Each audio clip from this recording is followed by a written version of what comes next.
ವೀಕ್ಷಕರೆಲ್ಲರಿಗೂ hi hello ನಮಸ್ಕಾರ ಅಂತ ಹೇಳ್ತಾ ಇದ್ದೀನಿ. ನಾನು ಕಿರುನಗೆ ಕಿನರಿ ಕೃಷ್ಣಪ್ರಿಯ. ಈಗ ನಾವು ಎಲ್ಲಿದ್ದೀವಪ್ಪ ಅಂತಂದ್ರೆ ದೇಸಿ ಟೀ ಮಾಸ್ಟರ್ ಅನ್ನೋ ಉಳ್ಳಾಳ್ ಮೇನ್ ರೋಡ್ ಅಲ್ಲಿರೋ ದೇಸಿ ಟೀ ಮಾಸ್ಟರ್ ಅನ್ನೋ ಒಂದು ಶಾಪ್ ಅಲ್ಲಿ ಇದೀವಿ. ಟೀ ಮಾಸ್ಟರ್ ಶಾಪ್ ನಲ್ಲಿ ತಮ್ಮ ಅಳಿಲು ಸೇವೆಯನ್ನ ಮಾಡ್ತಾ ಇದ್ದಾರೆ. ಬರ್ತಿರ್ತಕ್ಕಂಥ ಎಲ್ಲ ಗ್ರಾಹಕರಿಗೆ ಫ್ರೀ ಆಗಿ ಉಚಿತವಾಗಿ ಟೀ ಹಾಗೂ ಕಾಫಿಯನ್ನ ಕೊಡ್ತಾ ಇದ್ದಾರೆ. ಈ ಒಂದು ಶಾಪ್ ನ ಮಾಲೀಕರನ್ನ ನೇರವಾಗಿ ಮಾತಾಡ್ಸೋಣ. ಏನಿದರ ಉದ್ದೇಶ ಅಂತ ನೇರವಾಗಿ ತಿಳ್ಕೊಳ್ಳೋಣ. ಬನ್ನಿ ಮಾತಾಡ್ಸೋಣ. ಸರ್ ನಮಸ್ಕಾರ. ನಿಮ್ಮ ಹೆಸರು? ಗಣೇಶ್ ಅಂತ.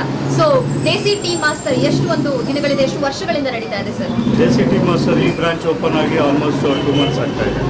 ಉಳ್ಳಾಳ್ ಮೇನ್ ರೋಡ್ ಅಲ್ಲಿ ಇರೋದು. ಓಕೆ. ನೆಕ್ಸ್ಟ್ KFC ಪಕ್ಕದ ಬಿಲ್ಡಿಂಗ್ ಇದೆ. ಓಕೆ. ಒಂದು 2 months ಆಗ್ತಾ ಇದೆ. 2 months ಆಗ್ತಿದೆ. ಸೊ ಈ 2 months ಅಲ್ಲಿ ಈಗಷ್ಟೇ ಪ್ರಾಫಿಟ್ ನ ಕಾಣ್ತಾ ಇರ್ತೀರಾ ಅಥವಾ ಲಾಸ್ನು ಕಂಡಿರ್ತೀರಾ? ಆದ್ರೂ ಕೂಡ ಈ ಅಯೋಧ್ಯೆ ರಾಮನ ಪ್ರತಿಷ್ಠಾಪನೆ ದಿವಸ ಎಲ್ರಿಗೂ ಉಚಿತವಾಗಿ ಕಾಫಿ ಟೀ ಕೊಡ್ತಿರೋ ಮೂಲ ಉದ್ದೇಶ ಏನು ಸರ್? ಉದ್ದೇಶ ಏನಿಲ್ಲ ಮೇಡಮ್, ಎಲ್ಲರಿಗೂ ಗೊತ್ತಿದೆ ಇವತ್ತು ರಾಮಂದು ಸ್ಥಾಪನೆ ಆಗ್ತಾ ಇರೋದು.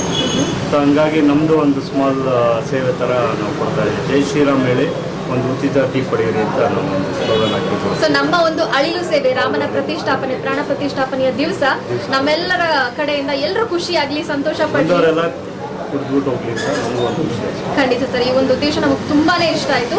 ರಾಮ ಸದಾಕಾಲ ನಮ್ಮೆಲ್ಲರನ್ನು ಕಾಪಾಡಲಿ ಅಂತ ಆಶಿಸ್ತೀವಿ. ಹಾಗೆ ದೇಸಿ ಟೀ ಮಾಸ್ಟರ್ ಈ ಒಂದು ಶಾಪ್ ಮತ್ತಷ್ಟು ಯಶಸ್ವಿನ ಗಳಿಸಲಿ, ಇನ್ನಷ್ಟು ಲಾಭವನ್ನ ಪಡೀಲಿ sir. All the very best. Thank you so much.